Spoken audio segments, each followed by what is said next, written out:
Printing money is bad, Mm-hmm. right? It's inflationary. Mm-hmm. But borrowing printed money is insane. What do you think the chances are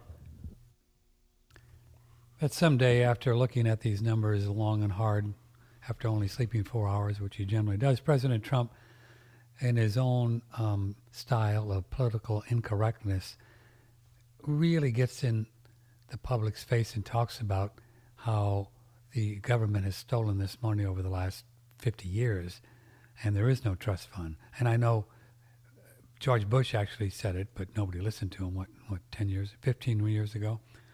They did a little video on it. But what do you think the chances are that Mr. Trump does that someday? Well, I'd really like to see it. I Oh, think I would too, man. Americans need to understand this. Al Gore, God bless him, tried to use the analogy, Lockbox, remember, the yeah, lockbox, yeah. right? To try to give Americans the sense that, look, every penny that you pay into these trust funds is being borrowed, and I would put it in a But I don't think lockbox. anybody got it. You know, I don't think anybody understood it. The American people still don't understand that. He may have said it, but I don't think the media really talked about it. Or. I used to joke, I don't You know, know what you I mean? remember my shoebox joke? Yeah, How you could save 100% of your paycheck that's right. every week using the government system. And then years later, they did that movie Dumb and Dumber, Yeah, in which the guy had the suitcase with $1 million in it. And every time he spent some of it, he put an IOU in the suitcase so that when he finally would get it back to the rightful owner, all the cash would be there. And of course, when he finally did get to the rightful owner, they opened the briefcase and it was all IOUs. yeah. So this is the method that the government uses. It's the same one.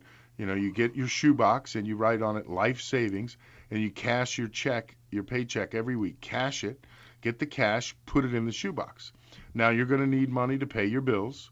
So whatever bills you pay, you take the money out of the shoebox and replace it with an IOU.